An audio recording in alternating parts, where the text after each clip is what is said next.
বলতে গেলে তিনটি প্রস্তাব আমি চাই আমি মাননীয় মুখ্যমন্ত্রীর কাছে আমার এই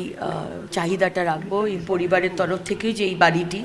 যেখানে বীরেন্দ্রকৃষ্ণ ভদ্র জন্মেছিলেন এবং আজকে আমরা 122তম জন্মবার্ষিকী পালন করছি, এই বাড়িটিকে হেরিটেজ ঘোষণা করা হোক। দ্বিতীয় যেটা পরিবারের তরফ থেকে রাখা হয়েছে যে শ্যামবাজার মেট্রো স্টেশনকে যদি তার নামে নামাঙ্কিত করা যায়, এবং আরেকটি থার্ড হচ্ছে আকাশবাণী, যেখান থেকে উনি এই আমাদের যে মহালয়ে আমরা শুনি চণ্ডীপাঠ, গান, সঙ্গীত, আবৃত্তি, সেইখানে যেন ওনার একটি মূর্তি আকাশবাণী প্রিমাইসেসের মধ্যে বা আকাশবাণী প্রিমাইসেসের বাইরে যে ক্রসিংটা আছে আকাশবাণীর সামনে, কারণ তার জীবন আকাশবাণীর সাথে ওতপ্রোতভাবে জড়িত ছিল, সেখানে যদি একটি মূর্তি বসানো যায়। এই তিনটেই আমি মাননীয় মুখ্যমন্ত্রীকে জানাবো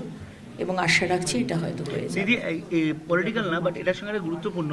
এইটা আজকে আপনারা আসতে পারছেন, কিন্তু প্রীতম বা যারা গত বছর পর্যন্ত যারা আসতে চাইতো তাদেরকে লুকিয়ে আসতে হতো,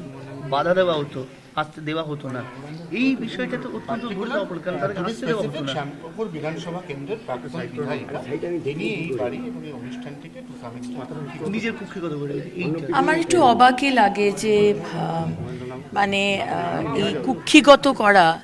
একটা সরকার, সে যে সরকারই হোক, কিন্তু বীরেন্দ্রকৃষ্ণ ভদ্র তো শুধু টিএমসির নয়, বীরেন্দ্রকৃষ্ণ ভদ্র তো শুধু শ্যামপুকুরের বিধায়িকার নয় বা আমাদের এক্স মুখ্যমন্ত্রীর নয়, মানে আপামর বাঙালির আবেগ তার সাথে জড়িয়ে আছে। তার চণ্ডীপাঠ, তার মহালয়ের যে দিনটার জন্য আমরা সারা বছর অপেক্ষা করি, সেইখানে রাজনীতি টেনে আনা, ঢুকতে দেব না, ও আসবে না, ও মালা দেবে না,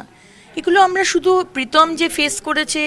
শুধু বীরেন্দ্রকৃষ্ণ ভদ্রের বাড়ি বা তার জন্মবার্ষিকী নিয়ে তা নয়, আপনি যে কোনো বিষয় দেখবেন, সেটা আজকে কিশোর কুমার বলুন বা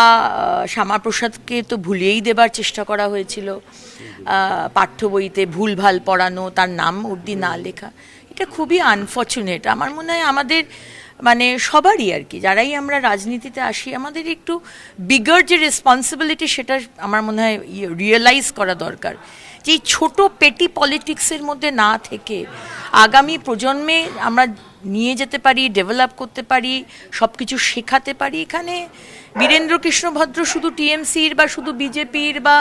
ডক্টর শ্যামাপ্রসাদ মুখার্জি তো শুধু বিজেপির নয়, উনি তো সারা পশ্চিমবঙ্গের মানুষের, আর তার জন্য আমরা পশ্চিমবঙ্গ পেয়েছি। সুতরাং এই চিন্তাধারা থেকে আমার মনে হয় যারাই রাজনীতিতে আসেন মনটা একটু বড় করা দরকার।